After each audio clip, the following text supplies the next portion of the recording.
Hi guys! Welcome to our YouTube channel. Ngayong araw ay tuturuan ko kayo kung paano makuha ang PhilHealth Senior Citizen Benefits. Ang PhilHealth para sa senior citizen ay automatic na para sa lahat ng Pilipinong 60 years old pataas, kahit wala ng hulog o previous contribution dahil sakop sila bilang lifetime members. Kailangan lang na registered o updated ang records nila sa PhilHealth gamit ang PMRF at valid ID para makakuha ng MDR, at kapag na-ospital pwedeng diretsong i-avail ang PhilHealth benefits na binabawas agad sa hospital bill on top pa ng senior citizen discount. Ngayon, tuturuan ko kayo maging PhilHealth member if isa kang senior citizen. Merong dalawang paraan. Number 1, pumunta lamang sa Office of the Senior Citizen Affairs o OSCA. Fill up lang kayo ng PhilHealth Member Registration Form o PMRF. Tapos, ipapasa nyo ito sa city or municipality kung saan kayo nakatira. Tapos, aantayin nyo lang yung Member Data Record MDR tapos yung ID na i-issue ng PhilHealth. Number 2, pwede kayong pumunta sa PhilHealth Local Health Insurance Office ninyo.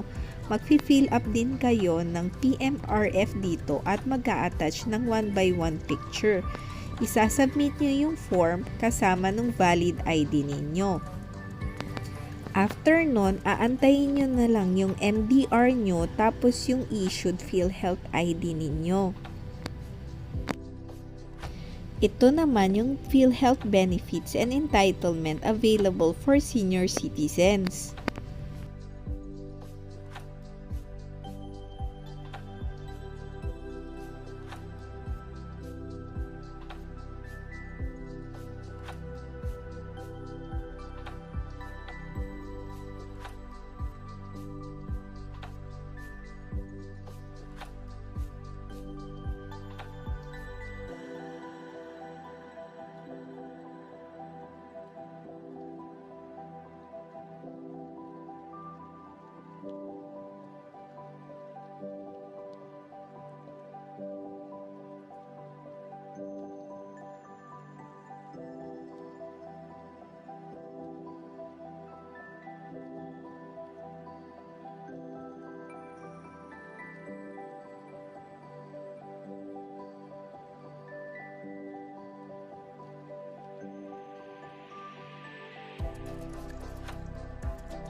Paano naman ma-claim yung PhilHealth benefit if you are a senior citizen?